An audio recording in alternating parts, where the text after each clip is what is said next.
um, start the evening. So hello, everyone. Welcome. My name is Phil Mandeville. I'm from St. Susanna Parish, and welcome to this joint effort between St. Joseph's and St. Susanna Pax Christi. Just a few technical notes. I'm the technical guy here. So one thing you'll notice is when you float your cursor up to the right, for those of you who are not really all that familiar with Zoom, when you float your cursor up to the right, there's a view button. It's a preference, but I would suggest that you go to speaker view. I think you're going to have a better experience if you just focus on the speaker view. Also, for questions today, we use the chat feature. So if you float your cursor, just move your cursor a little bit down the bottom, you're going to see a bunch of other buttons come up. And one of them is going to be chat. So when you click on chat, as you have a question, and if you're anything like me, you're going to forget a question 3 seconds after it pops into your mind. So this is a common chat. And as I hit the enter key, everyone will see that. Leave it set to everyone. And as you have a question, type it in. That way we can try to avoid duplicate questions. And as we have time, and as Jeannine asks me, we'll recite some of the questions. And I think we'll have a lot of time for Q&A at the end. We'll have a 5-minute break, sort of around 8 o'clock. It's not hard and fast. And at this point, I think that's it for the technical stuff. I'd like to turn it over to Pat Ferrone from Pax Christi at St. Susanna. Yep. Hi. I welcome you also, all of you Zoomers who have been, paying attention to all kinds of things, but we have a special evening tonight, and it's special on a couple of counts. Number one, because we have Jeannine here, who will be introduced by Ellen after I get off, but also because this is the first collaboration that we've actually done between St. Joseph's and St. Susanna's. And Ellen is leads the St. Joseph's Justice and Peace Committee, and I kind of lead the Pax Christi group at St. Susanna's. And both of us had heard Jeannine at the Archdiocesan Justice Convocation in the fall, and decided that we really needed to bring her here. So I'm just welcoming all of you, and I'm welcoming anyone from St. Joseph's who's here. Some people I don't know, but it's very nice to see new faces and to come together, and as a first step, maybe, and even more collaborations on justice and peace issues. So, Ellen.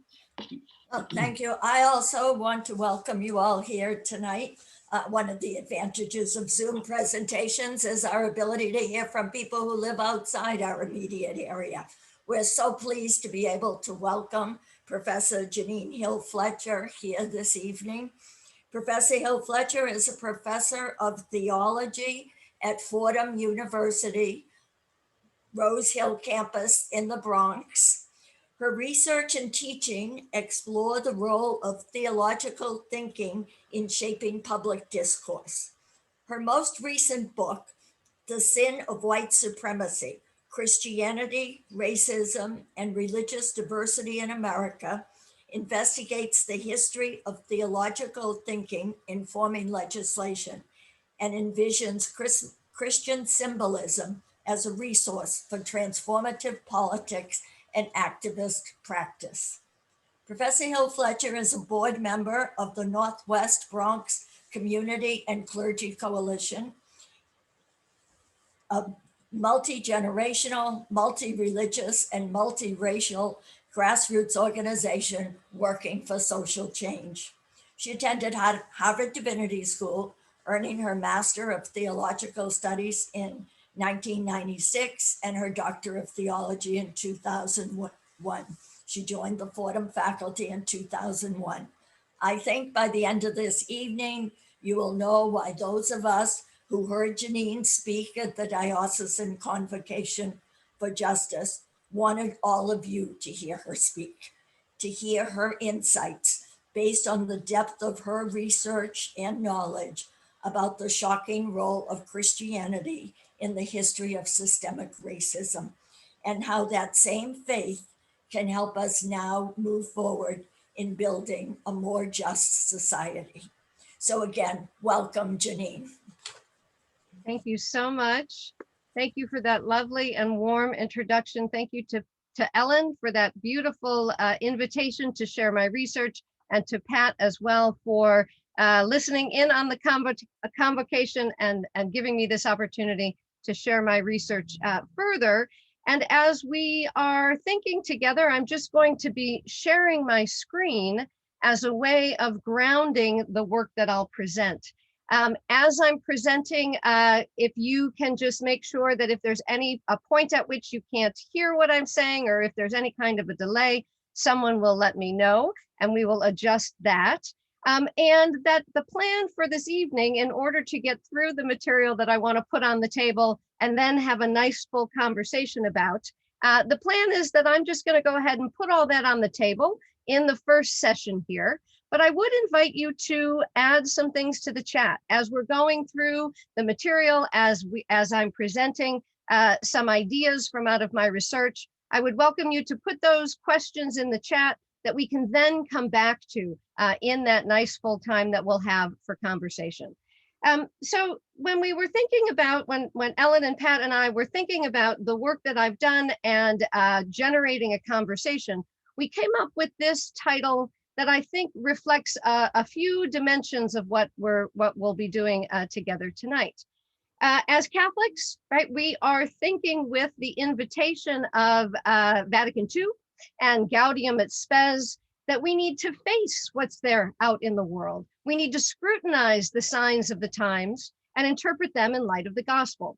So part of facing racism is simply looking out at our world as our faith tradition has asked us and invited us to do. Rooted in faith, we might respond. But there's a second dimension of this title that I think is another aspect of the thread that I will put forth, and Ellen has already introduced, that we need to also address and interrogate and wrestle with those elements of our own faith tradition that have produced systems of racism, embedded in theological thinking and influencing legislation. We need to face the kinds of racism that was rooted in certain ways of thinking from out of the Christian and the Catholic faith. So I'll invite you to think with me about those two dimensions, and I'll present to you some of what I have begun calling my re-education. That is that we not only look out on our present moment, but by looking at our history, we have a little bit better sense of how did we get to this moment.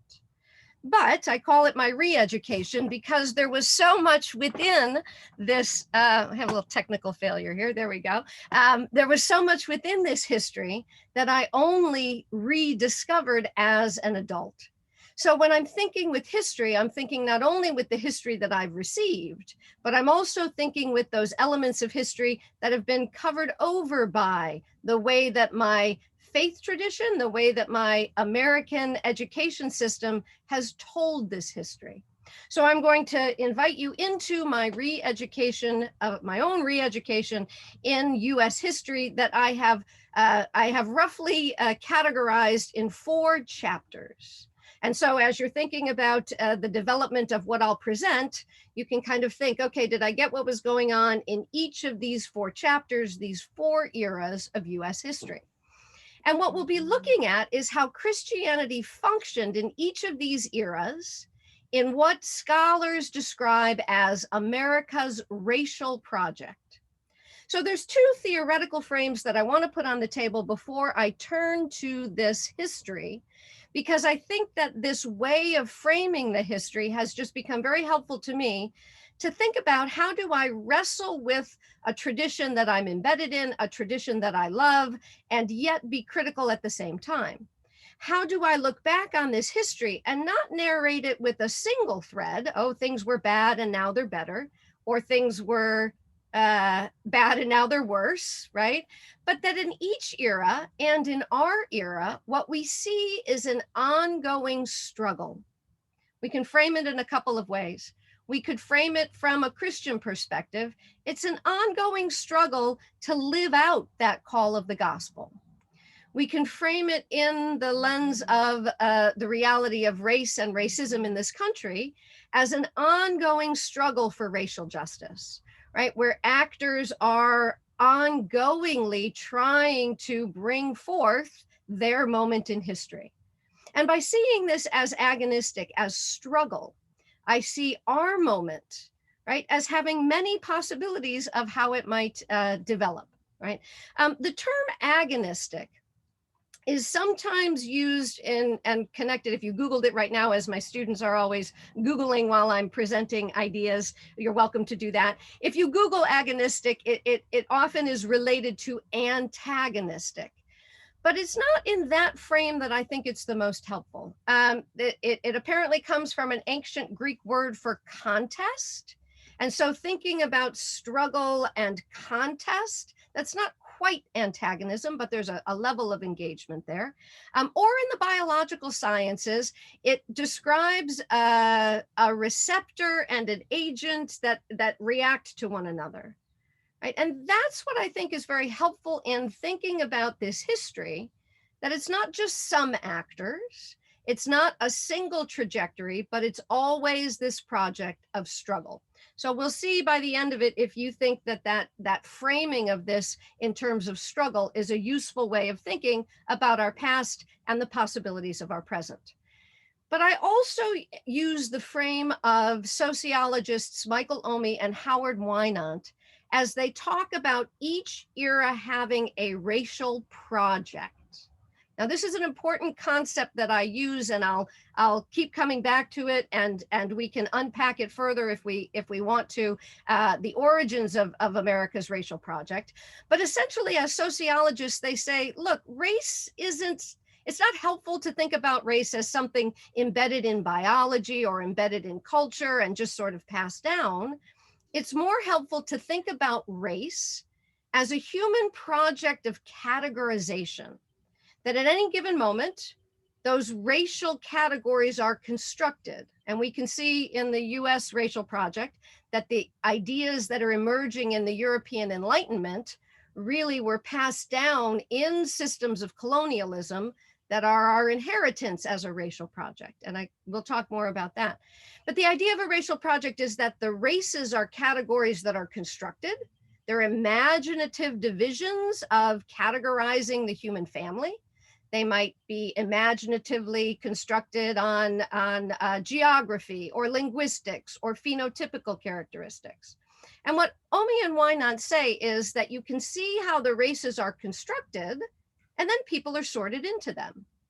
Their third component of a racial project is what I think is especially helpful. That is, the races are constructed, people are sorted into them, and then benefits are either distributed or withheld on the basis of the category that one has been sorted into. It's that notion of racial project and the way that Christian ideologies and Christian scripture has functioned in America's racial project that I want to narrate here in 4 chapters. So my first chapter is what I call the era of encounter, but what Native American theologian George Tinker describes as an era of invasion. And this era begins in Europe.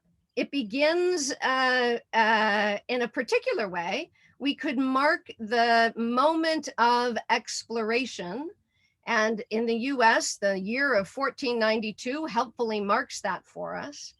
And we could point to something like Pope Alexander VI's document from 1493, Inter Caetera. And in this document, the Pope blesses the project that Columbus is undertaking to discover new lands, to take possession of them. And in his words, the spread of the Christian rule to carry forward your holy and praiseworthy purpose, so pleasing to immortal God. He's writing to Isabel and Ferdinand and blessing their project that it will bring happiness and glory of all Christendom.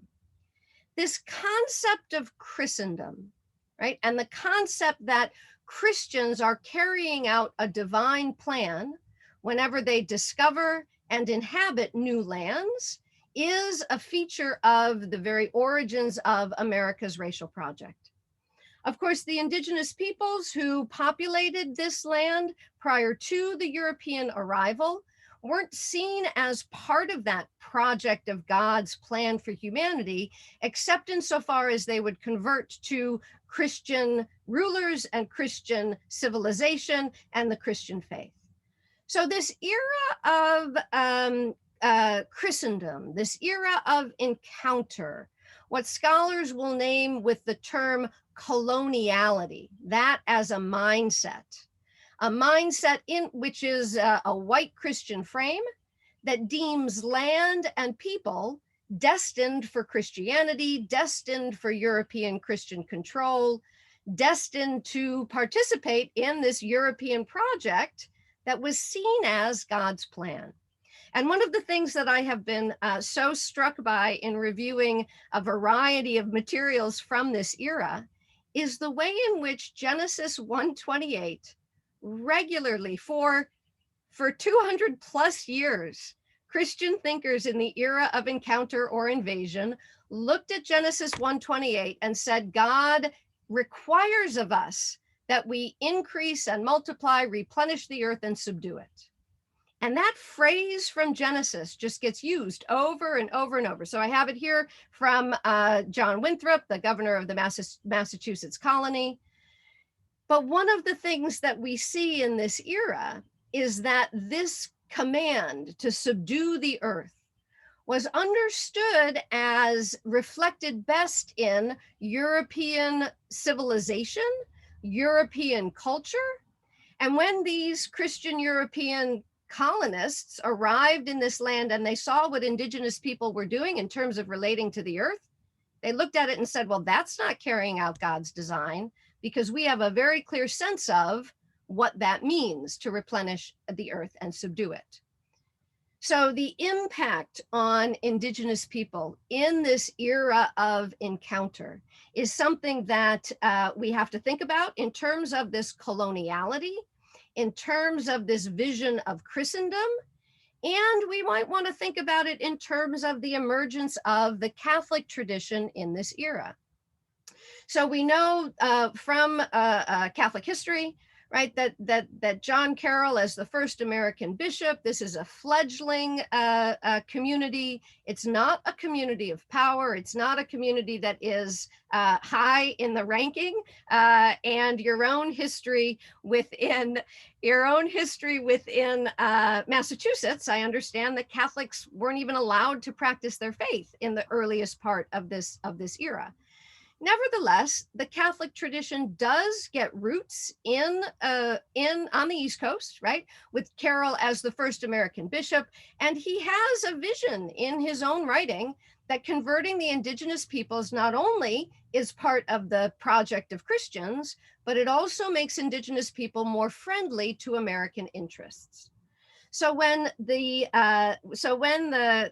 Catholic priests are sent to your geographical location, right, and they are sent to mission to the Catholics who are there, they are also sent to mission to the indigenous peoples. And I haven't had the chance to unpack and find any of their writing on this, but I did find that Chevreuse apparently spent a very lot of time coming to understand the indigenous cultures. And we have access to texts that he wrote in this time, working with the indigenous languages. I don't know whether research has been done to unpack what it is he communicates in that, but even the step of learning the indigenous languages demonstrates something about the possibilities in this period. And this is where we kind of have this sense that things could go in a variety of ways. And I can return to this era to talk about the racialization of the indigenous people over time in this era, because the indigenous people are not set into any one race right away. Right? There's a sense in which there's a development and a project. But by the time we move into the 19th century, and the early part of the Republic, we have legislators really describing this work of expanding the nation continuing to be God's work, God, fulfilling God's plan, right, in the project of expanding U.S. territory. So something like the future President John Quincy Adams, what is the right of the huntsman to a forest of 1,000 miles over which he's accidentally ranged in quest of prey? Shall the fields and valleys which a beneficent God has formed to teem with life of innumerable multitudes be condemned to everlasting barrenness? Or the Governor William Henry Harrison, envisioning that the fairest portion of the globe shouldn't remain as the haunt of a few wretched savages, but it's destined by the Creator to support a large population, be the seat of civilization, of science, and of true religion. This idea of Christian ownership of the land was written into US law with the Supreme Court decision of Johnson versus McIntosh in 1823, in which the law that was written and still continues to impact Indigenous nations today, that Christian nations' right of discovery supersedes the Indigenous nations' right of occupancy. And so we have a legal impact even today of this mindset of coloniality and Christendom. And it's captured as perhaps one of my last slides for this era, when Thomas Hart Benton was reasoning with Congress on the expansion of the Oregon Territory. He simply said, it would seem that the white race alone received the divine command to subdue and replenish the earth. So the persistence of that phrase there from Genesis. But George Tinker also, and perhaps I could have had this a little earlier, to be thinking about the kind of relationship to the earth that an Indigenous worldview brought forth. And so George Tinker really wants to say, yes, that's the European worldview, progress and ownership and control over the earth.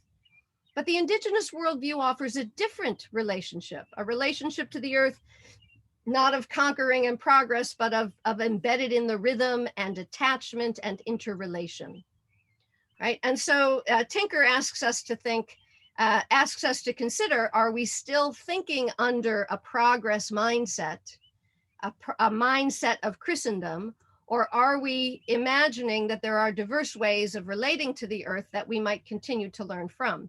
Someone already put it in the chat that these ideas are not simply ideas from the past, but Rick Santorum's comment on Native American culture, the sense that a Christendom mentality continues, and we can return to this because I'm already a little bit behind schedule if I want to get through my 4 chapters. So if you're with me so far, we're in chapter 2. We can continue. The point here is that my chapters overlay one another. They intersect. So the chapter of an era of encounter is simultaneous with an era of an economy of enslavement. And John Carroll is a great example in terms of tracing back original thinking in terms of Catholic figures. But the historian Shannon D. Williams, when she states it so clearly, asks us to pause. She states rather directly that the Catholic Church was the first and largest corporate slaveholder in the Americas. And so I think that when we're thinking about racism and we're thinking about facing racism, we have to continue to come to terms with that reality. Perhaps like me, you may have received the history of our church without really hearing about that dimension of it. John Carroll, first bishop in the US, first Catholic bishop in the US, was also legally named as the owner of 100 enslaved persons, right? And so thinking about how our histories are interwoven with the tragedy of white supremacy and racism, but also that we can kind of think about how do we wrestle with that history, where what we celebrate about our tradition is woven in with what we need to lament. So this is an imaginative moment because it's difficult to trace, and I would invite folks in your geographical area to to see what happens when we ask these questions. That is when John Carroll sent those first priests to your geographical area. Was it embedded in and propelled by a slave economy because that's where the church was located at this time? And so the reality of not having slave-holding Catholics in Massachusetts, but the possibility that the church in Massachusetts could still be connected with the broader economy of enslavement is part of the questions that I think we're only beginning to ask of this history. The era of an economy of enslavement is right now for me the clearest era where I see struggle as the most useful articulation. Because our tendency is, and I'm only referring to John Carroll here, I don't have the history of Matignon and Chevreuse in view. The tendency with John Carroll is to say, well, he was a man of his time. And to kind of say, well, kind of throw up our hands. Well, slaveholding was what it was. But the reality in this era is that Christians were mobilizing their sacred texts to say no. And Christians were mobilizing their texts, their sacred texts, to say of course and yes, right? And so this era of struggle, where we may have received a narrative that says, well, they didn't know better. If we read this era as struggle, we can see that there were prominent Christians who saw very clearly the way in which the biblical text would not be in support of enslavement. But what I have here at the bottom, and again, it's another one of these slides that we can return to, and I can give you more elements to think with. But the reality in this era is that the biblical text yielded both a vibrant defense of slavery, and it yielded a vibrant resistance to slavery, right? And so even reasoning with the biblical text, right? I guess I was surprised when I read some theologians and biblical scholars of this era, 1860s, and they kind of laid it out. They said, well, Moses and Abraham, they seem to have slaves and God didn't seem to mind. Jesus never directly denounced slavery. And by the way, enslavement brings pagan peoples to Christianity and civilization, right? So I was really kind of surprised that I hadn't really seen slaves in my own sacred text. We can talk a little bit about that hermeneutical practice of eclipsing, but also of seeing the reality of slavery in the text. But we also might want to listen in on those enslaved Christians who turned to the God of Exodus and visioned freedom. They use the text of the Ten Commandments. They use the stories of Jesus, and they lamented with the Psalms. Right. So thinking about this era as an era of struggle, right? There's no such thing as, oh, well, that was just the interpretation of the day. It's like, well, actually, there were many different interpretations of the day. The other piece that I have been thinking with, because I also inherited a Northern history. I was raised in Chicago, spent time in Boston, am now in New York City. Well, slavery, that had to do with what was going on in the South. But the reality of something like the fugitive slave laws, right, would have impacted Christians even in Boston, right? And so these images here, cautioning people of color, cautioning free Black citizens, cautioning against what might be slave catchers and kidnappers, right? And it seemed to me that I never really gave any thought, never gave any thought to the impact of fugitive slave laws on Northern locations.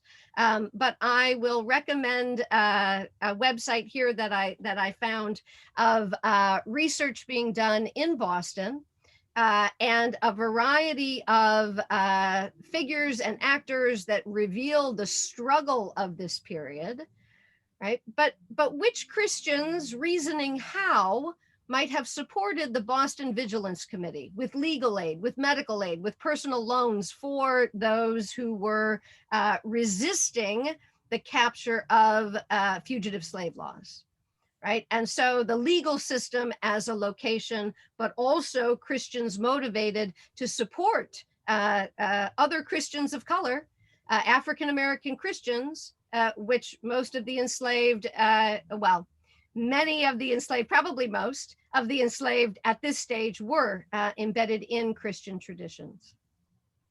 So one area of exploration is to think about the kind of biblical reasoning that was going on in Catholic locations in the 1840s, in your geographical area, in your own heritage and history. The figures of Frederick Douglass and Sojourner Truth would have been known. Were they incorporated into the work that was going on in the church and the biblical reasoning that was taking place at this time? Because I know of Northern Catholics who weren't hearing the call of Sojourner Truth and Frederick Douglass. So Archbishop John Hughes, who is very close to my own institutional heritage and my own geographical location, 1861, you have to realize how late this is, right? This is not just product of his time, right? This is a commitment to a certain way of reading scripture, right? And a certain way of reading scripture that, that protected certain interests, right? Because even in 1861, the Archbishop of New York City was arguing against abolition and indicating that, quote, where slaves have been introduced into a country, the church does not require of her members that they shall be restored to their primitive condition, which would oftentimes be worse than the one in which they are placed. This logic of Christian supremacy, this logic of cultural supremacy, right? The logic of uplifting even by way of enslavement, right? And Hughes would have distributed his position rather widely. He was a well-known figure. And even from the pilot in 1862, Hughes's position, Archbishop Hughes writes a letter to be, and it's published in the pilot, that again, he says, although I've never written or said a word in favor of slavery, I am decidedly opposed to abolitionism. And we can talk, if you're interested, about some of the Catholic patterns of thought that John Hughes is rooted in terms of hierarchy, in terms of control versus chaos, and some other features of his reasoning that we can see, right? As in some ways, some distinctively Catholic forms of reasoning are part of Hughes's logic. So I think we have to come to terms with Catholic participation in an era of an economy of enslavement, the biblical reasoning that was put forward. But I'm really interested in, because I've never asked this question, and knowing this history, now I ask it about my own institutions, the 10.7 million enslaved Africans working over lifetimes to sustain the US economy. We know that money didn't go to them. Where did it go? And it went to building schools, and it went to building churches, and those churches and schools, Catholic churches and Catholic schools, still stand today. And yet we don't narrate our history that way. So I'm with Sean Copeland here in her Knowing Christ Crucified. She says, we Christian theologians in the United States live and work in a house haunted by the ghost of chattel slavery. And I would say that we as Catholics more broadly need to recognize that we are in a house haunted by the era of an economy of enslavement. And we can return to some of that. Okay, if you're following, if I follow through on my promise here, you have 2 more chapters to head through with me. And again, I'm trying to keep it so that I lay some things out. Please do feel free to use the chat. Feel free to respond to one another in the chat, however you want to use the chat. But this era that I'm moving into was the one, it's not the one era, but it was an era that I never really knew about it. I never really thought about it. And my own naming it as its own distinctive era is trying to capture the dynamic reality of the struggle as being both directed to indigenous people, both directed to people, to those of African descent who were enslaved within a white Christian nation, but it also is thinking about how those same patterns of thought impacted new immigrants to the United States. So, as a way of giving you a very modest break from my voice, I'm going to just put in the chat, if I can find you. I'm going to put in the chat an interactive version of this, and then I'll go right back to it because you might be interested. I don't know. You might be interested. And if not now, perhaps later. And I will move to that interactive map, I think, and then I will share it with you if I can find you here. Okay, I'm going to share the screen again. I'm going to toggle back and forth between my, I'm going to share, there we go. Yes, I'm going to toggle back and forth between my, yes, okay, good. Between my slides and the interactive version of this map. So I just want to invite you to look at this. It's not a map, it's a chart, I guess. It's an infographic. And the infographic asks us to, it could ask us a lot of things. One thing it might ask us is, where do we place our own story in this US history? Are we members of an indigenous nation and we start our story from a different place? Did our ancestors arrive under the systems of enslavement? Did our ancestors arrive as colonists? Or did our ancestors arrive in one of these periods? So this, the infographic only starts in the middle of the 19th century and runs all the way to our moment. I'm going to return to this infographic, right, because we see this bottleneck here in the beginning of the 20th century. And the reality of change in immigration laws means that we have a different dynamic in the 21st century. But that's getting ahead of my story.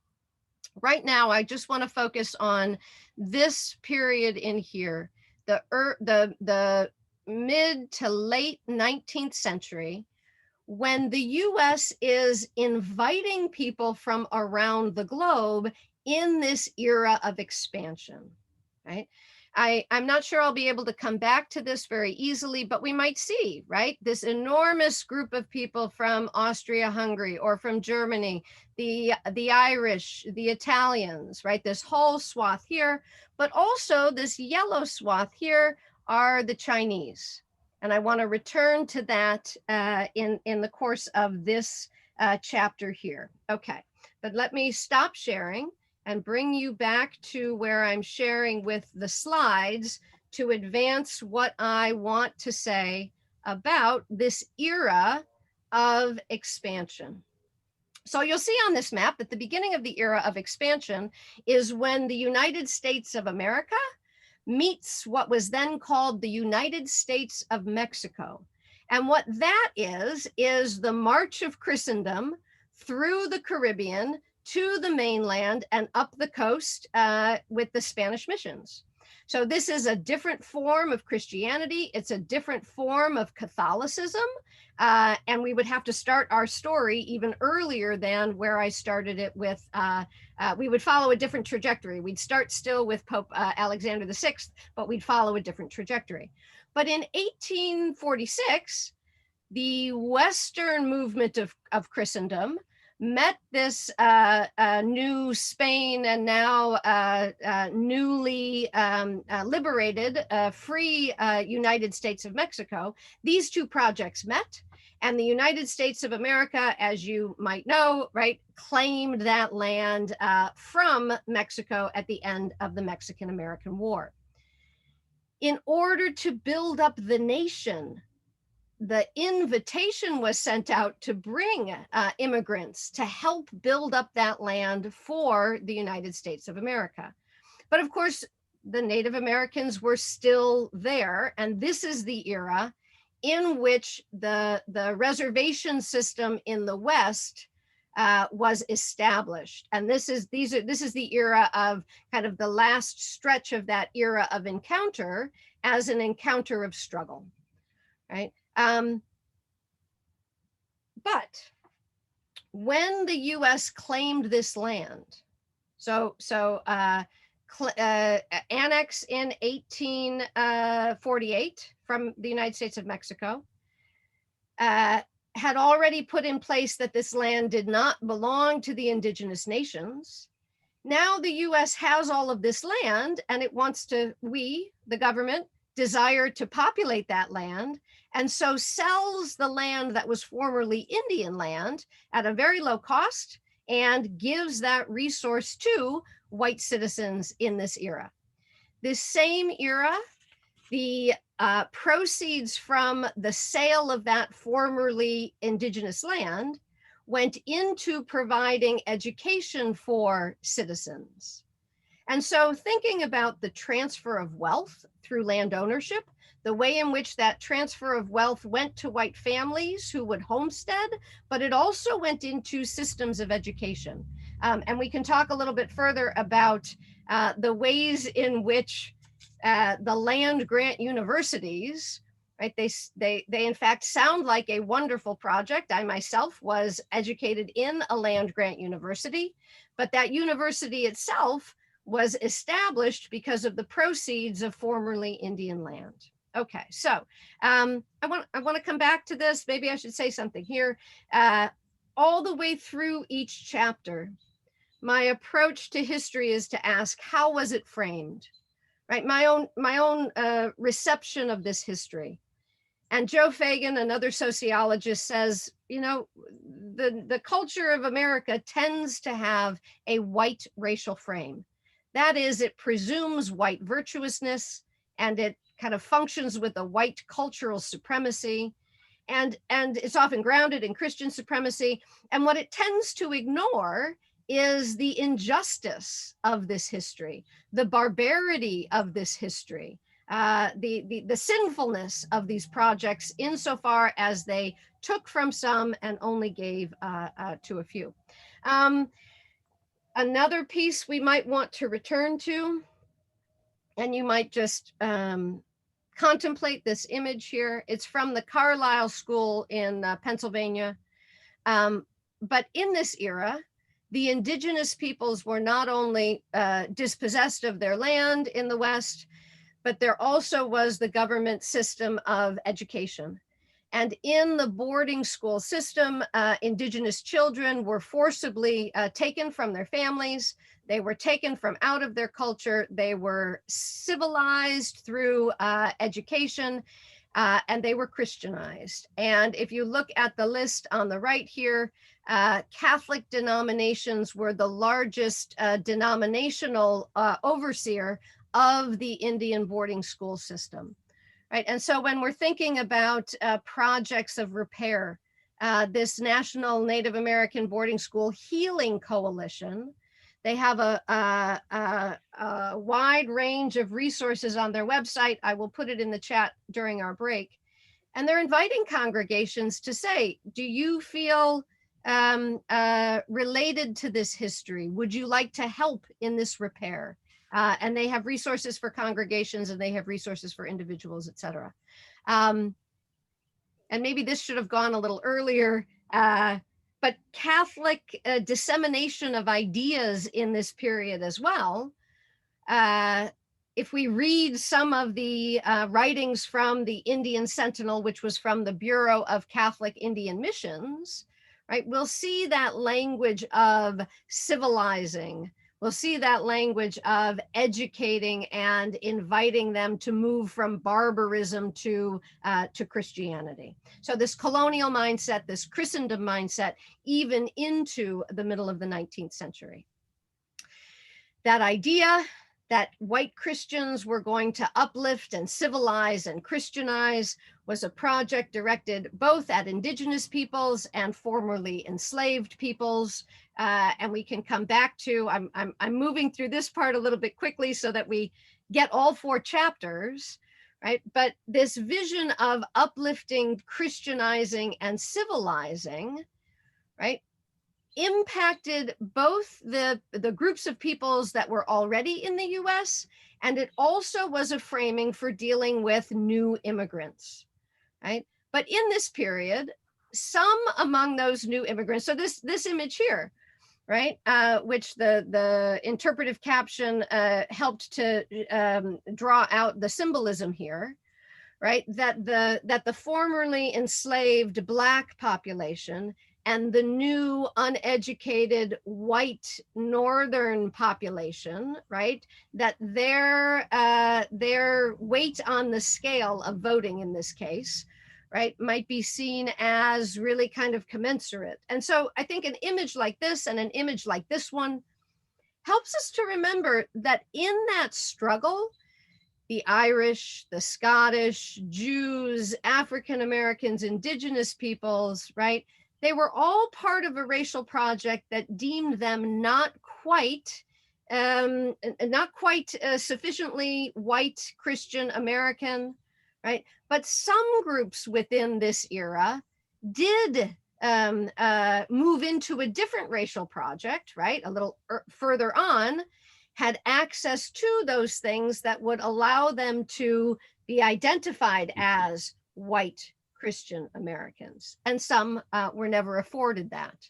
One group that was never afforded that inclusion from out of this era are the Chinese who were invited to, they were recruited by the industry to help build the railroad.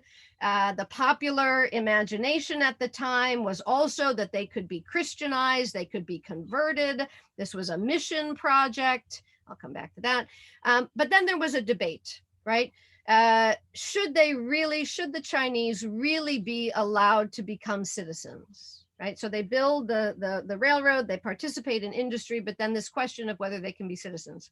And I keep coming back, I have this map, this chart a few times, and I had already drawn your attention to it, that wide swath of new immigrants from Europe and the little sliver of immigrants from China.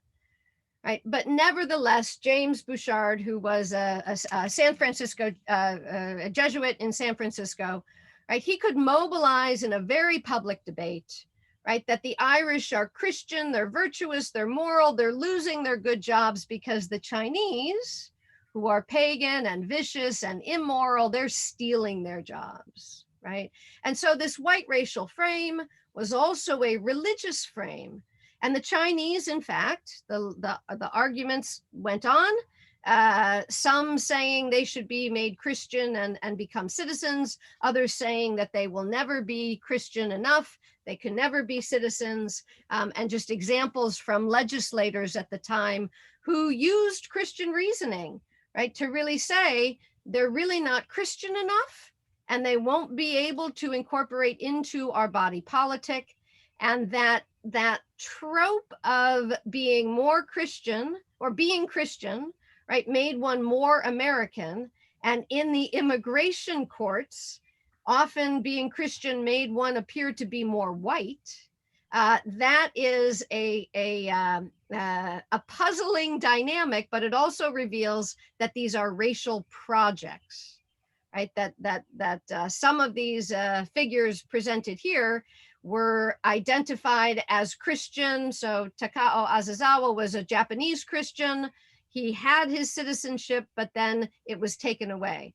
And I can't recall the reasoning there, but Bhagat Singh Thind, again, also American, in his argument before the immigration courts who were taking away his citizenship, he argued linguistically that his country of origin linguistically was white.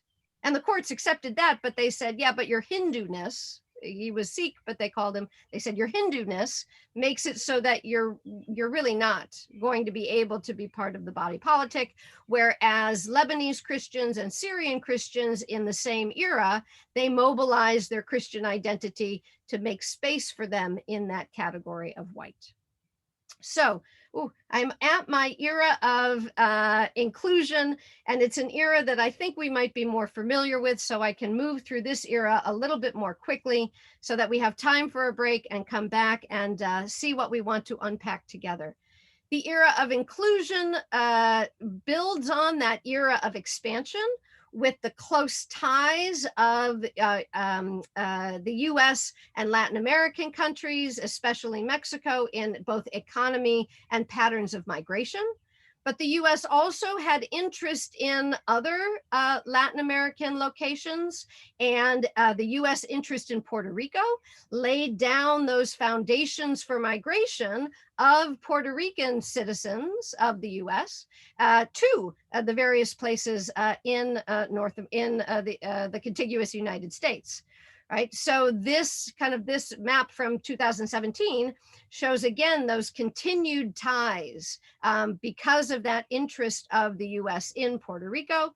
And so thinking about the heritage of Bostonians who are part of that migration pattern from this era of the mid 19th and into the 20th century, the documentary by Juan Gonzalez does a beautiful job of really describing those US interests in those various Latin American countries and how that laid down the foundation for migration.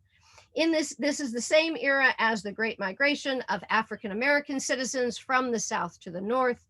And the important component right now for me is these are citizens. These are people who have already been identified as having US citizenship, and they should be able to enjoy all the rights and benefits of being citizens. But of course, this is the era where invisible barriers are placed to the full access of citizenship. And in the break, I'll put in the chat this website, which is just a phenomenal resource for understanding the kind of racial project that redlining was. Because in this era, the economists had done the study, the mortgage lending that came after the Great Depression to help families build wealth, they were working with this same study of how racial identity impacted land value. And then the fall of the real estate industry and the insurance industry used this hierarchy of the races to direct government-sponsored mortgage loans only to some of those on this racial hierarchy. Right. And so thinking about the invisible barriers, right, to full access of citizenship, but then also thinking about how the government support of mortgages helped some families build wealth.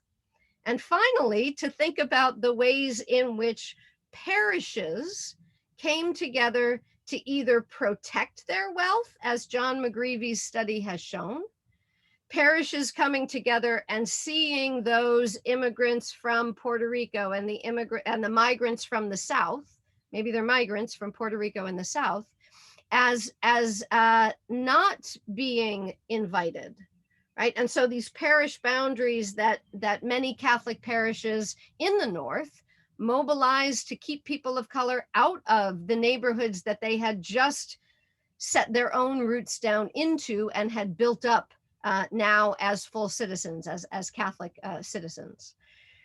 I can come back to, we'll be here all night, all the things I want to come back to, but it's my final moment of this history.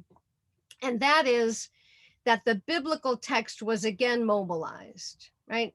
And this particular image comes from a resistance to integration in New Orleans with Ruby Bridges.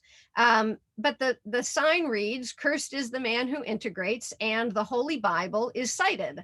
And for a long time, I saw this and I thought, well, that's just crazy. What could that possibly say that would support this? And I see in the text of Jeremiah that not only does God promise a covenant, but God promises to those who keep the covenant a land flowing with milk and honey. And it seems to me that that's precisely what this protester is protecting, right? That God has given white Americans land ownership. God has blessed them with home ownership and education. And so keeping the covenant of what God has promised means that white Christians could keep others from that promise of God. And of course, this image helpfully reminds us, right, that this was a resource that was going to be passed down generationally. Just as home ownership was passed down, the systems of access to education that might build family wealth would also have been passed down. Right. And so the struggle of this era, we can come back, since you know this history better than I do, what might have been a dynamic in Boston, and the relationship between Catholic parishes and a Catholic school system in the era of busing. I'd be really glad to learn any wrestling that you already have ongoing about the legacy of this era. But this era was, as always, an era of struggle. And the biblical text motivated the whole wide range of people in the civil rights movement. The Catholic vision of Our Lady of Guadalupe becomes the symbol of the United Farm Workers movement, bringing Filipino Catholics and Latino Catholics into organized demonstration for their rights as workers. The American Indian movement is using religious symbolism in this era, right? And so this era is also an era of struggle, an era that kind of has put some things in place that we continue to wrestle with in terms of the whiteness even of our theological heritage. I've gotten through my chapters. I have lots more slides, but I've got enough on the table that I can ask us to think about before we move into our break, to think about the continued patterns, right? The ways in which systems still protect white interests, things like the stand your ground laws in Florida, the systems of ICE as a system of protection, the system of nuclear weapons that we can look back in this earlier era and we can ask, when were they used? How were they used? Against whom were they used? Where have they been tested? And we can think about that not only as a domestic project of wrestling with white supremacy, but also a project that asks us to think about our own place in a global community, and how these systems and ideas of who God favors and what God protects might be part of our systems even today, the bias and the violence that we encounter in our communities. And finally, right, if the Bible was used in these various eras, how might it be used in an alternative way today? I'm going to have to come back to this. The history lays down structures and foundations of wealth building, of access, of representation that we might unpack in terms of institutionalized racism or institutionalized white supremacy.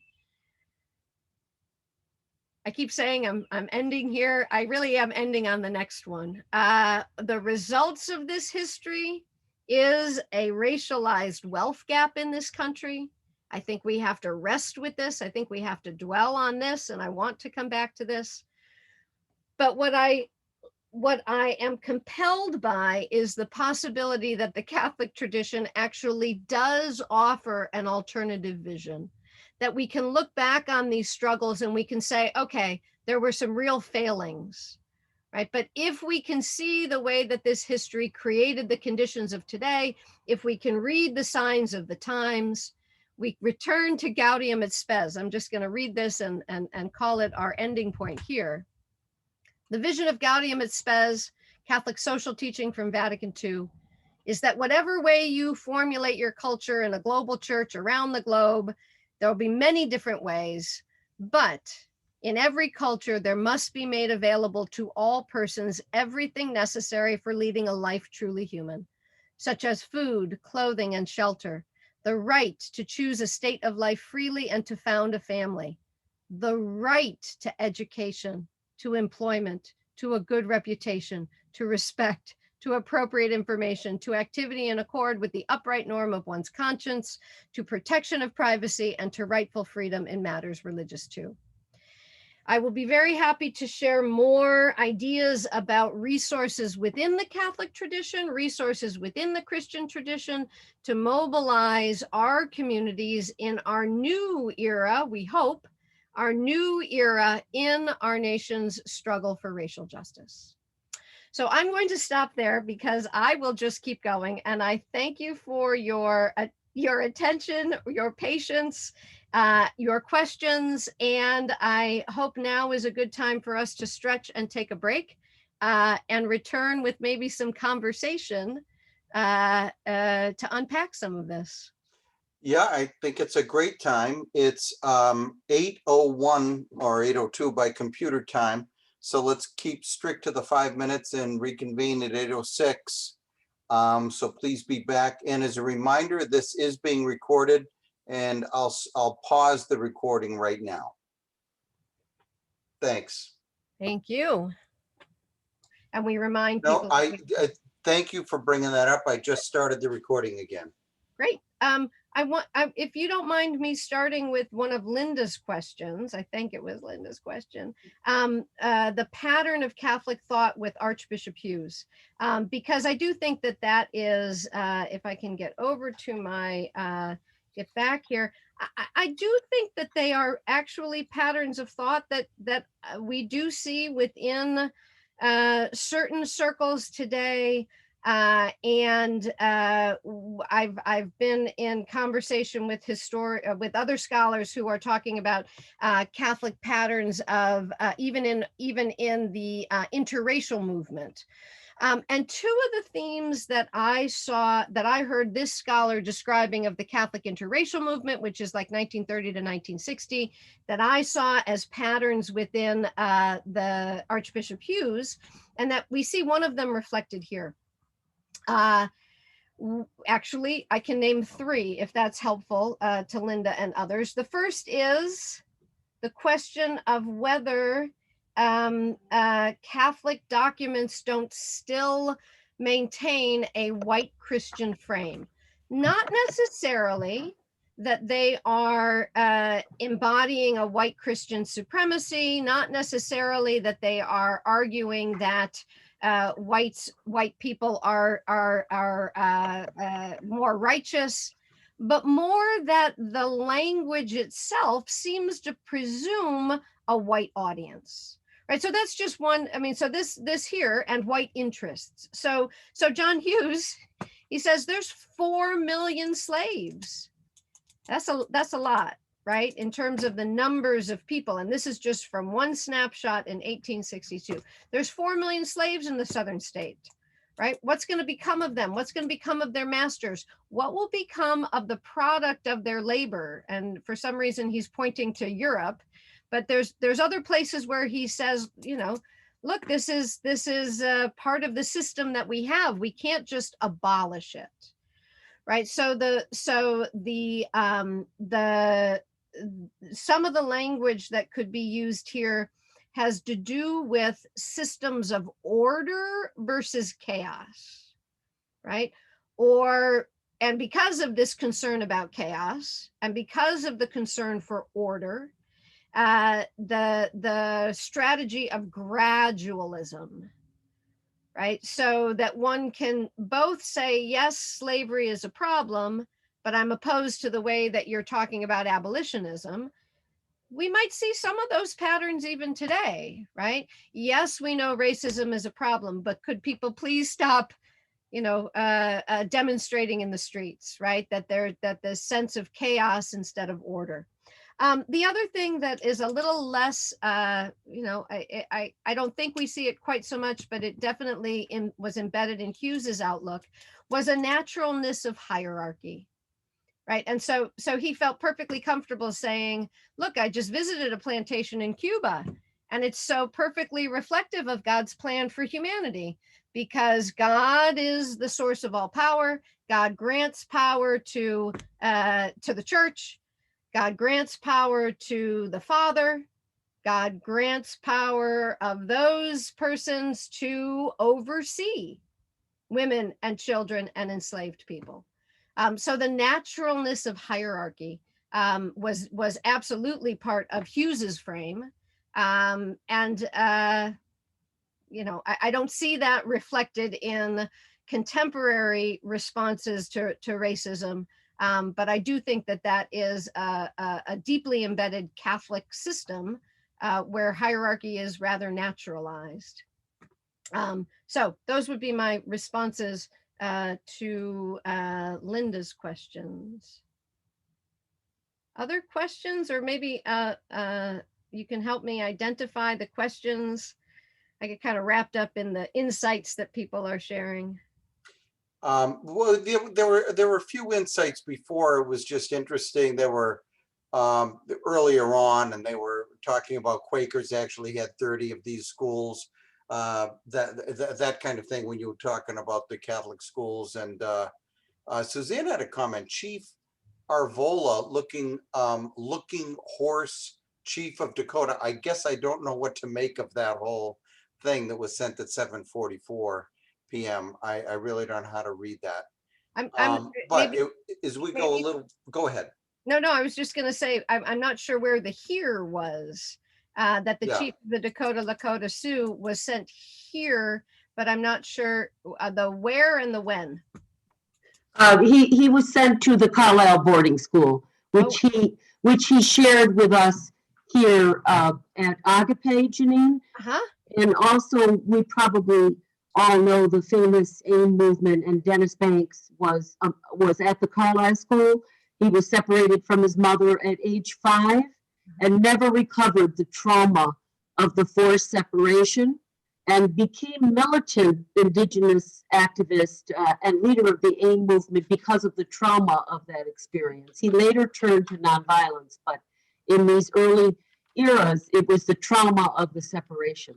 Yeah, and I just, Suzanne, I appreciate you bringing that in, because we might think about the Indian schools as, oh, they were established in the late 19th century and it was a problem back then. But you're describing living persons, right, who were still living Native Americans who were Christianized, civilized through the boarding school system. I don't think that so they say that there's 73 remain open today. I know that in the history, there was legislation that really looked closely at the schools in the 70s, so around the same time as the American Indian movement. And I also, I'll just add on to this in terms of struggle. Suzanne, you've helped me to kind of place this in the legislative moment, because without Indigenous activism, right, without Indigenous call to transformation of legislation, right, and that's what was going on, I guess, in the 70s, was a re-looking at these systems that had been put in place that were just kind of, they just kind of keep going. But you're describing people who are still alive, who were impacted by this system of, decultural, I don't know what the language is, but, the deculturalization, the diminishment of Indigenous religious traditions. And I think that is, that's one of the pieces that I may or may not have drawn out very directly in all of this. But the ideology of Christian supremacy, right? It underwrote the rejection of Chinese as citizens. The ideology of Christian supremacy made this boarding school system not only natural, but God ordained. And so this question of what ideologies continue to shape, and it's it's hard to open up the Christian scripture and not not hear Christian supremacy. It's hard to be in worship spaces that Christian supremacy is mobilized, because it's mobilized so naturally, right? As if God loved Catholic Christians or Christian Christians more than God loved anyone else, which to me is just a very faulty theological position, but one that I'm afraid still does function. Okay, let's see if we go back and look at this. We have something from after you posted your links there. We had one from Linda Jenkins. Also in your talk on the convocation, I think you mentioned ways you have taken some kind of inventory about how your parish and place of employment benefited by those involved, by their involvement in the slave economies. I'm wondering, how do we begin to do that and to be able to face the impacts and benefits we each have received? Yeah, that's a great question. And I can talk a little bit about my own. I never asked the question. Where did the money for my institution come from? Right? I had received a history. I should put this in the chat.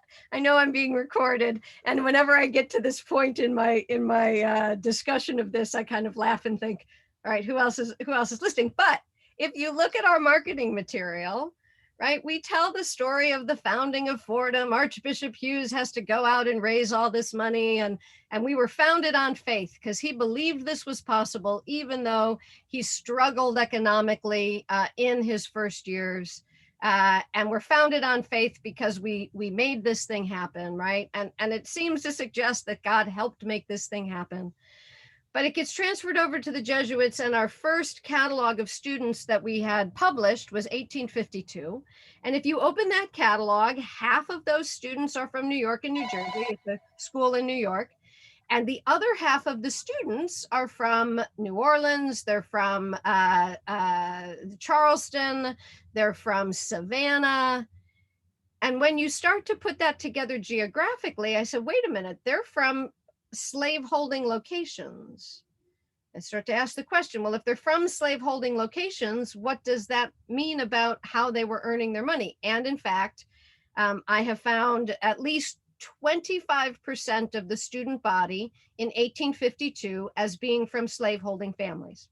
I think that maybe it's I'm at 18% now with the strong possibility of 25%. But in any case, the question then becomes, well, does that make us complicit? Right? We don't ask our students today how they're making their money to pay the tuition, right? Should we hold a past institution accountable? They were just gathering money where they could, right? But then nobody's responsible. Then we all just say, well, that's, just the way that things were. I think that a more robust theological interrogation is, do I really want to live in a house that was built on a system of evil? And if I know I'm living in a house that was built on a system of evil, don't I want to do something to transform that house to be a place where repentance and transformation and healing? So the first question is, and this is where we need historians, and we need people with access to church documents, and we need archives and all of this. I don't know how churches get funded in this era, right? But if the church in Baltimore is rooted in a slave economy, and it's sending, building missions in other places, doesn't that mean that how were they supported? Right. And so someone with a bigger picture of how ecclesial institutions get founded, so I did a little, a lot of people are doing this work as historians. I did my work of kind of Googling, who gave money to help build the Cathedral of the Holy Cross. And I think it's the Archdiocese website that I found that President John Adams And I said, oh, well, that's going to lead me somewhere. And I Google, I head on over to where I find President John Adams, and he's one of only two presidents in this period who didn't have slaves. He wasn't a slave owner. And so I say, well, okay, and not that, but were there, so when I did this work with with a congregation in Minnesota, we were all very surprised to learn that St. Paul, Minneapolis, St. Paul had investors from the South who were in a slaveholding economy, eyeing the opportunity to build in Minneapolis, St. Paul, right? So the distinctiveness of the time in history, the distinctiveness of the periodization of founding, right? But it really is, it asks the question, well, how was the church built and sustained when the rest of the country was absolutely embedded in an economy of enslavement? Could the church have, been developed without some sort of grounding in that economy? So the inventory starts with the questions. Where'd the money come from? Right? This infrastructure that is still our infrastructure, the places where we still worship, where'd the money come from? So I can talk more about my own, audit. We can look at what some of the various congregations of women religious, or the Jesuits broadly, and the Jesuits at Georgetown. But if you read, and I didn't bring it up here, but if you've never read HR 40, my new favorite piece of legislation, HR 40 was was brought forth in the House of Representatives, I think 2 Congresses ago, and I think that they are still revisiting it now. It is a bill to form a commission to study the possibilities of reparations. It's a bill to form a commission, right? So that's all they're asking for, is a commission. How do we get people on board with that? Okay, but in that bill to form a commission, the bill says, look, we have to study this history. We have to ask about institutions, both religious and public and private institutions, that benefited from enslaved labor and and the wealth from an economy of enslavement.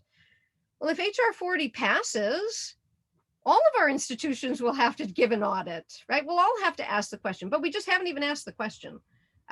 So that is, I suspect that there are some folks, I know that there are folks in Boston at Harvard. There was another, the website that I suggested, right? That is here, Antebellum Boston. So someone's doing this work. They have not yet made it publicly accessible online. Thank you very much. Comment that was related to this, and it's from David Brennan. It was related to this exact discussion, not to absolve any group for abhorrent behavior, but it has been a condition of mankind, of every faith and demographic, to seek cheap labor and inexpensive resources. Ancient Greeks, Romans, Egyptians, all the way to China today, in Putin's friends in the former Soviet states, powerful entities will take advantage of weaker peoples. It's a human condition and not specific to any one demographic. That is absolutely 100 and probably 10% correct. And yet the biblical text also invites us to form a different relationship with workers, right? There are also resources in the biblical text that say you've defrauded your workers, and your workers are crying out to God. So my own position is that I read the signs of the times, and there are different ways of constructing the human condition. Is that a foregone conclusion that that's who we are as human beings? I don't know that. I do see the preponderance of evidence that says human history demonstrates that human beings seek to exploit one another, that human beings seek cheap labor, that human beings seek their own well-being and not the others. And that's why I find the call of the gospel so compelling even today. That's why I find the call of the prophets so compelling even today, right? That these were the conditions of the ancient people. These were if we want to say I'm not ready to say they're the conditions of all people, but I am ready to say that they are patterns in history. And that's why when I come to the gospel texts that say, yeah, no, not defrauding the neighbor, right, but caring for the neighbor. And I'm also well aware that the biblical text doesn't only yield that, right? That the biblical text also yields stories that would be stories of conquer and stories of othering groups and stories of conquest, probably stories of exploitation. But I take responsibility for that story being a story that could be transformative for the world that I inhabit, right? But the connection that I was going to make to the comment that was made is yes, and even today we benefit from exploitative labor, right? The kind of wages that we pay agricultural workers in the most dangerous conditions. It's like I'd prefer not to live. I understand that I do live in a world and in a society of capitalist consumption that aims for profit for the few, but I'd prefer not to live under those conditions. And I think the call of the gospel gives me resources to say, yeah, paying people less than a living wage is not what we're called to do. So yes, I'm giving 100% affirmation that yes, that's the pattern, but that's also why our faith communities could be shaping us to imagine otherwise possibilities. And those possibilities exist. The United Farm Workers Movement, the ways in which they mobilized to really say, look, we are human beings made in the image of God, and we deserve safe working conditions, and we deserve a wage for our labor. So I got to get to them. They're coming. Maybe there's another question. Yeah, while you're finding it, there was another, this is from Edgar Hayes on this same vein. And I know I'm jumping around a little bit. It's also part of the human condition to say no. As Christians, we have to decide who we will follow, Jesus or Satan. But so he's talking about our freedom of choice there, I guess. Yeah, but and I think that, I mean, there are some slides that I don't have here that I would have brought in, that if we're listening for those aspects of our own Christian scriptural tradition, right? It's hard to overlook the judgment of our nation, right? So Matthew 25, it's not, I'm sure that biblical scholars could make this more complex than I'm going to make it as I just read it off the page, but Jesus makes a distinction between those who saw him in the hungry, the thirsty, the stranger, the naked, the sick, and the imprisoned, right? And those who chose not to see him there, right? And so it's hard for me not to hear the call of the gospel as a return to the Torah commitment of love God and love neighbor. But then I just love the fact that the biblical text can still speak to us. I think that's one of the just remarkable, amazing things about this text. The lawyer in Luke, one of my favorite passages here, right? Jesus kind of delivers the bottom line: love God and love your neighbor. Like, okay, and then we all, human condition is this, and we can't possibly do that. And the lawyer hears the words of Torah, love God, love your neighbor, and the lawyer, wanting to justify himself, asks, well, who is my neighbor? And I think that is the pattern of Christians in America, right? White Christians in America, to say, oh yeah, I know, love my neighbor, but not that Muslim family that just moved in. Like, yeah. they're not, or the Chinese workers, no, they're not my neighbor, right? And so we find ourselves, in the same patterns of the biblical text to say, yeah, I'm going to weasel my way out of this. And I think that the call of the gospel, love God and love your neighbor, I think that's hard. I think the reality of the human condition, that we seek for ourselves, we separate out the other, right?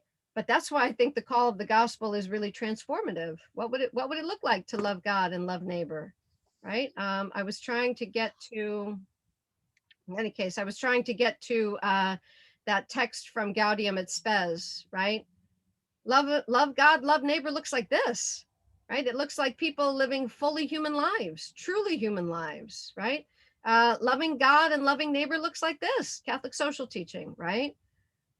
Even though we have the history of humanity falling into these patterns, the Catholic Conference of Bishops elevates Catholic social teaching and says there's another alternative here, right? That defends the dignity of each person, that strives for the common good, that gives priority to the poor and the vulnerable, right? That is global in its solidarity and its stewardship of the earth and the promotion of peace.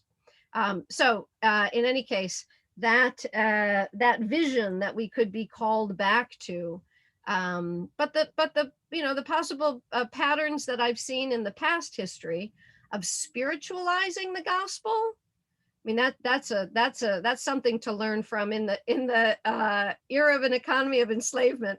All of these Christian thinkers who knew full well that the gospel text said, "Do unto others," and they reasoned. They said, "Yeah, if I was a slave, I would want to be treated this way, right? With kindness, with generosity."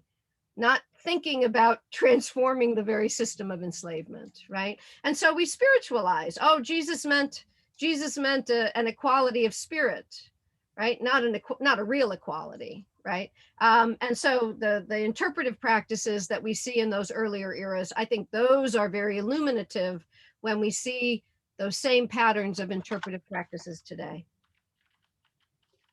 We actually had a nice comment here from Suzanne. Give me of course I lost it in a second. Let's right here. This is comprehensive, moving, important history, and we have never been taught and need to learn and disseminate. We need Jeannine's scholarship and teaching skill in every college across the country. We can too reflect on what is being done right now for repair and repentance. The Jesuits have begun at Georgetown, but this is small by comparison to the egregious outrages that Jeannine outlines so eloquently and passionately in this presentation. Very nice commentary. Very nice. Thank you, Suzanne. But I'm also going to use that as an opportunity to say the egregious outrages and the widespread comprehensiveness of this. Suzanne is absolutely pointing at it, right? That there's work that all of us need to do, right? And one of the things with Georgetown is it's so specific that people are able to say, and other Jesuit institutions, kind of fall into this habit. Well, they sold 275 human beings, and now they're addressing that. And it's kind of like, well, we didn't do that, right? And it's only those 272 human beings that they have to, but it's like, well, that was one example, one very significant example, but of a whole pattern of Catholic institutions that was like a Catholic slaveholding network, that the church was drawing its money from a slave economy. And so that set of practices across the nation is something that I think all of us need to be asking those questions. But I also appreciated there's a question right at the end that I can build on this, that it is both looking back to that more distant history, but it's also grappling with more recent history. And so the question right at the end about the demarcation of, I don't know if this is, I actually don't know if this is what you were what Norman was asking, but you can ask another question if you'd like, and I can answer the question that you actually are asking, because I thought that you were asking about the ways that parish boundaries functioned in this era of redlining. And I would again draw your attention to John McGreevy's Parish Boundaries, his study of this. And essentially, so I've gotten you to this interactive map, and the system sometimes allows me to do this in real time, and other times it just fails. But these are geographers, and I think they might be historians and economists at a variety of institutions. You can see the academic work that's being done, but they have digitized all of these maps, right? And so you can come to, I don't know where, I used to live in Dorchester, so I suspect that, I'm not sure if it's still, if I can get there. I can't find where my neighborhood was. We were in Savin Hill, but I can't. Oh, you were almost on it. Is that, am I there? Yeah, you're pretty much there. That's the seven. Yeah, it's that and north. Okay. Seven Hill. It's right near the ocean. So here, so I'm somewhere, right? Yeah, it's You Seven Hill. So you're Dot Ave, Columbia Road, Seven Hill Ave, all around. Yeah, that's pretty much That's there. the red one. Okay, so what you can see, and you can interactively interface this, right? You can see not only that it was colored in red, and that was the way that the banks and the mortgage lending and the insurance acquisition, right? That they would use these maps and say, oh, that's not a good investment. And if you look at if you interact with this, I'm now showing the scan. This is the same form that was used it's the exact same form all across the nation. And it asks, is there infiltration of foreign-born families? And if you remember that racial hierarchy that I showed on that slide, Yeah. Southern-born Italians at this time, right, were low on that racial hierarchy. Yep. The other thing that they ask here, right, are there Negroes in this part of the city, right? They use this exact same map, this exact same form across the entire nation, right? And they were charting whether it was a good investment, and if there were foreign-born families, if there were African-American families, if there were Latino families, and if there were mixed communities, they were not a good investment. And the government withheld mortgages that built up wealth, right, that got passed on. I wasn't able, I do know where your parishes in Needham and Dedham are. I wasn't able to see much of what was going on in those places. And now I can't remember which segment it is, right? But in some, I've noticed this in two cities so far, that while a Negro population or a foreign-born population figured negatively, the establishment of Catholic institutions favored positively. So the identification of Catholic was wrapped up in this racial project of this moment that dedicated some resources to families and withheld it from others. Thomas Harkins puts in here, don't forget about ethnic parishes. And ethnic parishes someone needs, and maybe McGreevy does a little bit of this, that the very setup of ethnic parishes rooted in communities that were ethnically specific, right? That plays into systems of separation, right? And so, the concern about the traditions of ethnic parishes that gave a landing place, right? They gave a landing place for new immigrants, but the kind of landing place that they gave, right, became very helpful for those immigrants that would be incorporated into white Christian America, right? But then African-American parishes were also ethnic parishes. Well, that's just, well, I have concerns about that, not as a supportive move, right, but as a move of separation and segregation. But that is not my field, so I'll hold my my commentary on that. But I think we have a lot to learn from, right? From our own history in terms of how Catholic congregations, and McGreevy does a really good job because he also says, look, this is an era of struggle. There were Catholic parishes that were deeply committed to the interracial movement. There were Catholic dioceses, archdioceses, deeply committed to the interracial movement, right? And so we have our own history as a history of struggle.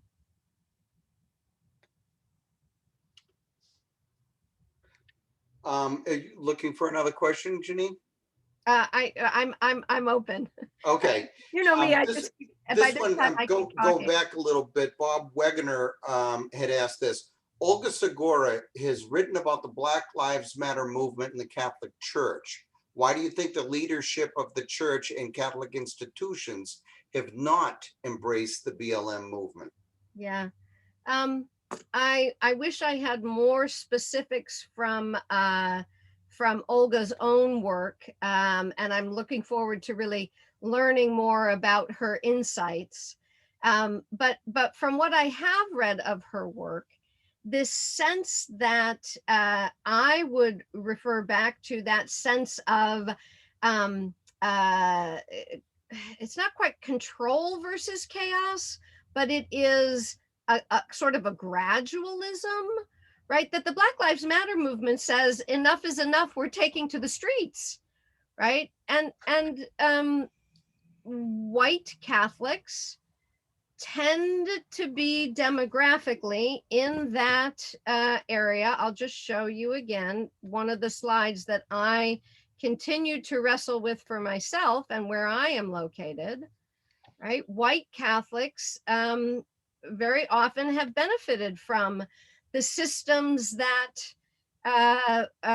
do not want to be disrupted, right? The concern for disruption is, I think, one of the things that Olga points to in terms of who are church leaders listening to. Are they listening to the righteous anger of activists in the Black Lives Matter movement who cry out, right? How long, oh Lord, right? And that's the tradition down back through the Black church tradition, right? That really says, look, enough is enough with this. And so I think that the resistance to the Black Lives Matter movement has misunderstood, right? The call for transformation, or maybe they have understood the call for transformation and just want that gradualism, right? I think we have a reality of white Catholic gradualism. Scholars can point to it in the interracial movement. Scholars can point to it in the era of enslavement, right? And it's a white racial frame, right? That says, you know, that the way that things are set up must be righteous. Well, in fact, they're rather unrighteous. And I think that the Black Lives Matter movement is calling for a dismantling of the systems that have kept white Catholics, many white Catholics, not all white Catholics, but that has kept many white Catholics very secure. But I'm sorry that I don't have very specifics that I would say this is what we want to take away in a particular way from the analysis that she offers. But again, this is where we're asking the question: who's doing this work, right? And when we listen to the Black Lives Matter movement and the vision of the Black Lives Matter movement, and we place that alongside Martin Luther King or Malcolm X 50 years ago, right? You get the sense of, wow, we really didn't listen 50 years ago, right? These same calls, right? And part of what I think Olga does so well is say, look, who's not so much whose side are you on, but why are we not listening? Why are we not listening to the call of the Black Lives Matter movement? And then also to say, really, who's not listening? Really? Yep. Is it Catholics broadly, or is it white Catholics? And I think that's a fair question, right? When we use the term Catholic, do we mean white Catholics, right? I don't know what the demographic is of Latino Catholics, but you know, that's a really good question, actually, right? Who is it in the church that is not listening to the cry of the Black Lives Matter movement? If you're ready for another one, we have several questions remaining, Jeannine. This one from Edgar Hayes. We have to get back to the roots to uproot white supremacy, the church.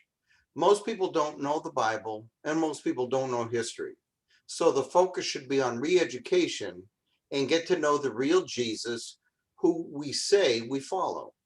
Jesus now is defined, named, and instructed rather than the other way around. I tend to orient myself in a very similar way in terms of saying that the overarching message of the gospel should not have led to this reality of white supremacy built into our history, right? In those eras that we see that this was a white, self-identified as or self-proclaimed as a white Christian nation, the kind of devastating inhumanity, it just seems to me absolutely, in the same way that Edgar is describing, absolutely fundamentally opposed to the gospel, right? But I also want to recognize that it's always an interpretive practice, right? And we have to come back to that text and we have to say, because there are some things in the text, because it is as close as we can get to Jesus, right? But it was also written by human beings who were interpreting Jesus even as they were telling his story, right? And so the gospel texts themselves do sometimes incorporate ideologies of supremacy, Christian supremacy. And so I want to hold what Edgar is saying, but also with that element of recognizing that even the very first Christians who wrote those gospel texts might have already been interpreting, right? One of my favorite texts to recommend, a text by Stephen Patterson. It's called The Forgotten Creed. And he says, look, biblical scholarship leads us to believe at this moment that embedded in the writings of the New Testament, in Paul especially, which is the earliest writings we have, embedded in the New Testament are even earlier things that the earliest Christian communities articulated, circulated, disseminated, etc. And they use these things like baptismal professions, right? That he says, look, if we try to get back to what we think might be the very earliest thing that we can hold on to as the origins of the Jesus movement in antiquity, he says, biblical scholars say that Galatians 3:28 might be it. And Galatians 3:28 is the one that says, neither Jew nor Greek, slave nor free, no longer male and female. And even Patterson suggests that even all are one in Christ might have even been a later addition. Well, this would lead us to imagine that the earliest Christians, the very first Jesus followers who were willing to profess faith in Christ, had as their vision, look, we're going to live not as the Roman society tells us to live, not as our cultural context tells us to live. We're going to live as if no longer slave nor free, no longer Jew nor Greek, no longer male and female. And Patterson sets it all up. He gives all of the architecture of what was going on in the society, of how this would have been a really radical, politically transformative, socially challenging, all of this, disrupting of family systems, etc. And he says almost as soon as Christians articulated that, they started to interpret their way out of it. Even Paul, right? So Paul can say, here's the earliest creed, neither slave nor free. And then he can send an enslaved person back into the hands of his enslaver, right? In the letter of Philemon. And so the sense that I share the faith that Jesus was a human being who showed to us how God desires for us to live in the world that would be socially transgressive, politically transformative, and that we continue to fail at it. And that the hope is that the gospel witness can continue to allow us to renew that commitment and to find that Jesus again, who is socially transformative, politically agitating, etc. One last thing I want to put in here in terms of that I'm on the trajectory of biblical scholarship is the way in which our practices of spiritualizing Jesus, making his message universal and transcending time. On the one hand, it does speak through the centuries. On the other hand, those scholars who are reading Jesus through the lens of empire, right, they want to say that Jesus's message was always politically charged, right? That the religious elite in Jerusalem were accommodating themselves to a system of the Roman Empire that displaced peasants, that exploited 90% of the population. The Jerusalem elite leaders were using the system of tribute to line their own pockets and to build their own houses.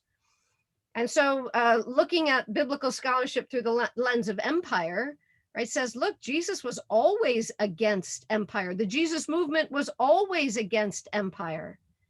And my feeling is that we return to Jesus in the biblical text.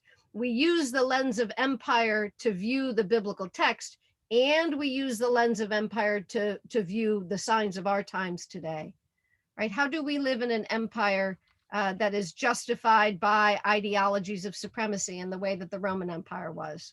How do we exploit people to build up civilization in the way that the Roman Empire did with its aqueducts and roads? How do we use military force in the same way that the Roman Empire did, right, to keep the peace?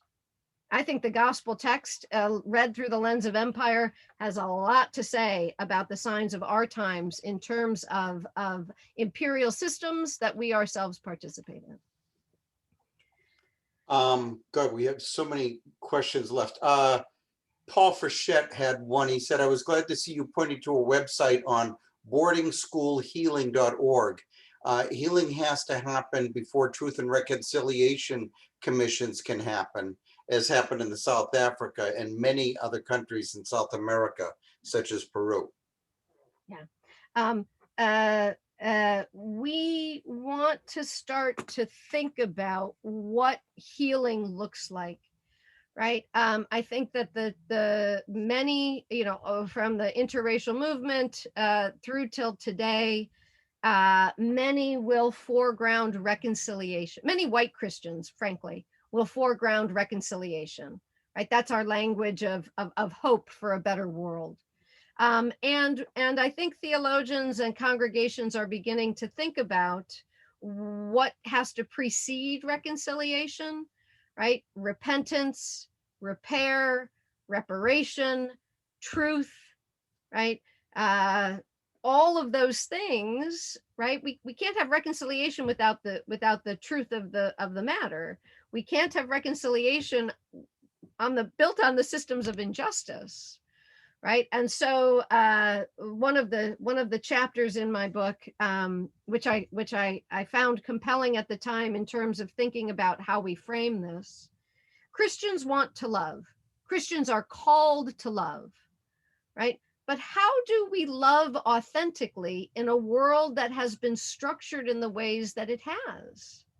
Right? We can't just start loving our neighbor and expecting reconciliation without taking responsibility for the damage and the hurt and the need for repair, right? And so I really want to be with those. I really think that Christian congregations could be sites of mobilization. Like, let's just read HR 40 and let's get our Congress people to sign on to HR 40 and let's study what could we possibly do that might begin the economic repair for the damage, the economic repair, the cultural repair, the social repair that we so desperately long for.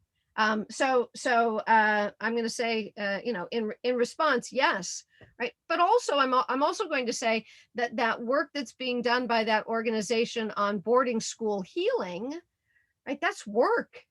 They're looking for partners. They're looking for help, right? And one of the things that struck me in being in a conversation with one of the the staff members of the Reconciliation Project on the boarding schools was that Catholic institutions hold those letters, that truth, the reports on the boarding schools, and this organization doesn't even have access to all of it. We don't even know the truth, right? And so how could Catholic parishes start asking those questions about where we are gatekeepers for information that would bring forward truth, gatekeepers for information that would be the foundation for future healing?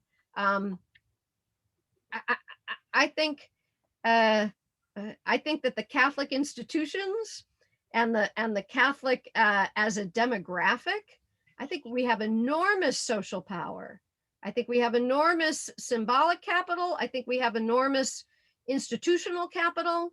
And I do think we're gatekeepers. I think we have information about some of these histories that we need to be forthcoming about. I wanted to interject at this point because we have 4 minutes before 9, and I think some folks might be leaving to go to the president's thing.